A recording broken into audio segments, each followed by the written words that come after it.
মাননীয় মন্ত্রীর কাছে আমার একটু জানার বিষয়, সেটি হচ্ছে আমরা গতকালকেই দেখলাম যে আমাদের একজন সম্মানিত জাতীয় সংসদ সদস্য জ্বালানি সংগ্রহ করতে গিয়ে তিনি কিছুটা অসম্মানিত অবস্থার মধ্যে পড়েছেন। এর আগে আমাদের একজন সংসদ সদস্য আমরা জেনেছিলাম যে তিনি তেল না পেয়ে, জ্বালানি না পেয়ে তিনি কিছুটা সংকটের মধ্যে ছিলেন।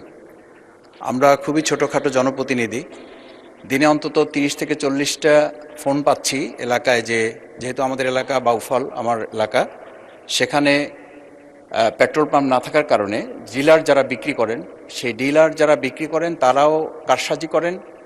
এই কারসাজি যারা করেন তারা দোকানগুলো বন্ধ করে দিয়ে নিজেদের বাড়িতে বিক্রি করেন। সেখানে যখন ম্যাজিস্ট্রেট যান, বাড়িতে তারা কেউ থাকেন না।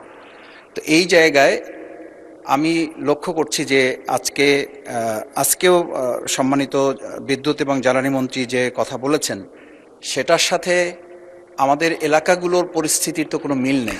প্রশ্ন করুন মাননীয় সদস্য, প্রশ্ন করুন। এই প্রশ্নটা হচ্ছে এই যে আজকে আমরা এটাও জানতে পেরেছি যে রাত 8টার মধ্যে বাণিজ্য কেন্দ্রগুলো বন্ধ করে দিতে বলা হচ্ছে। তো এই পরিস্থিতিতে বিশেষ করে আমার বাউফল এলাকা, পটুয়াখালী 2, এই এলাকায় যে জ্বালানির সংকটে একটা উত্তপ্ত পরিস্থিতি তৈরি হচ্ছে, এই পরিস্থিতি উত্তরণে মন্ত্রণালয়ের সম্মানিত মন্ত্রী কি ধরনের পদক্ষেপ গ্রহণ করছেন? মাননীয় মন্ত্রী। আমাদের যে মজুদ আছে এবং যে এলাকায় প্রতিদিন যতখানি তেল দেওয়ার কথা সেটা আমরা সাপ্লাই করছি।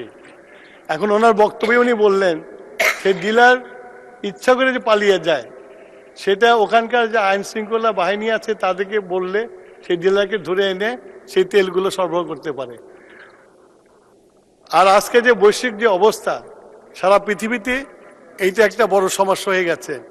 তারপরেও আমরা বাংলাদেশে এইটাকে সুষ্ঠুভাবে চালিয়ে নেওয়ার চেষ্টা করছি, কিন্তু মানুষের মধ্যে যদি প্যানিক বাইং সৃষ্টি হয় সেটা রোধ করা একটু কঠিন।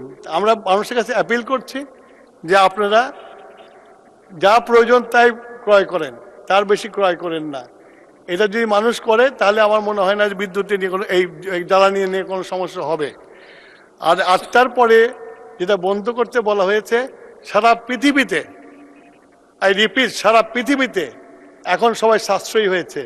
সেজন্য আমরাও তো পৃথিবীর বাইরে না, পৃথিবীতে, সেই জন্য আমরাও সাশ্রয় করার জন্য জনগণকে অনুরোধ করছি।